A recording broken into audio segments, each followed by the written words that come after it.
Good morning, South Euless. This is Mrs. Lawson again, and I'm here to share another story with you. This one happens to be a Caldecott Honor book from several years ago by Leo Lionni. It's called Fredrick. Leo Lionni is both the illustrator and the writer.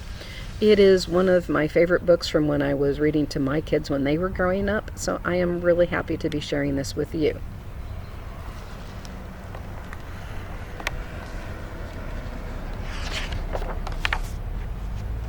And I do love the end pages. It looks like he has his name written hundreds of times like a writer might possibly do. Fredrick by Leo Lionni. I do like his illustrations as well. He does a lot of work in his books where it's watercolor, but then he also does these collage pieces using art paper and construction paper. It almost has the feel of felt, but it's just really nicely textured paper.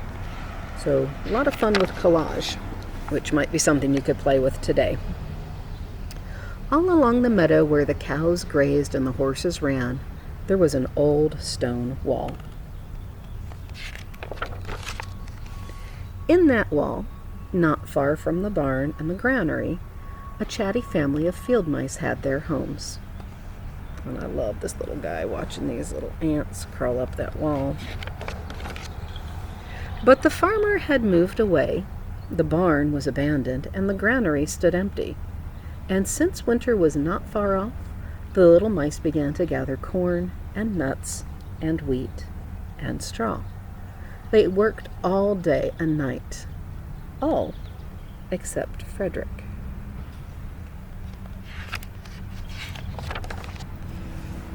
"Fredrick, why don't you work?" they asked. "I do work," said Fredrick. "I gather sun rays for the cold, dark winter days." And when they saw Fredrick sitting there, staring at the meadow, they said, "And now, Fredrick?" "I gather colors," answered Fredrick simply, "for winter is gray." And once Fredrick seemed half asleep. "Are you dreaming, Fredrick?" they asked reproachfully. But Fredrick said, "Oh no, I'm gathering words, for the winter days are long and many, and we'll run out of things to say."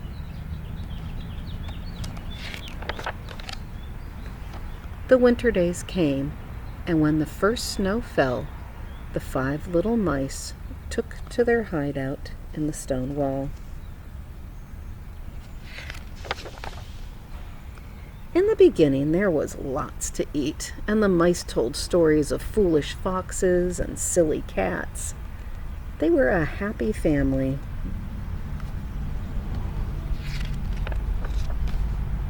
But little by little, they had nibbled up most of the nuts and berries. The straw was gone, and the corn was only a memory. It was cold in the wall, and no one felt like chatting. Then they remembered what Fredrick had said about sun rays and colors and words. "What about your supplies, Fredrick?" they asked. "Close your eyes," said Fredrick as he climbed on a big stone.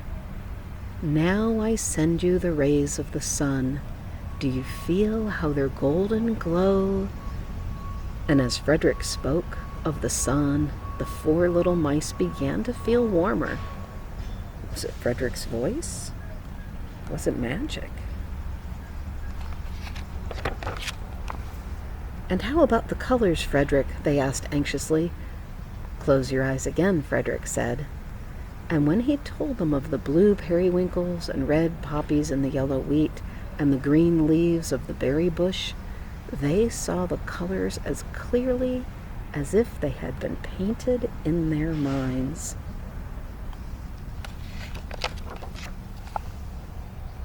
"And the words, Fredrick?"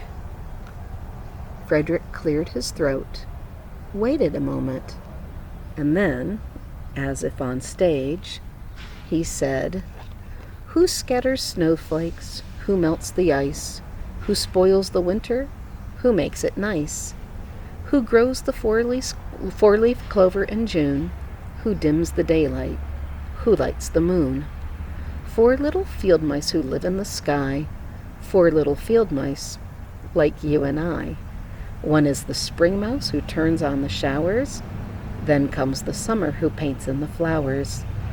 The fall mouse is next with walnuts and wheat.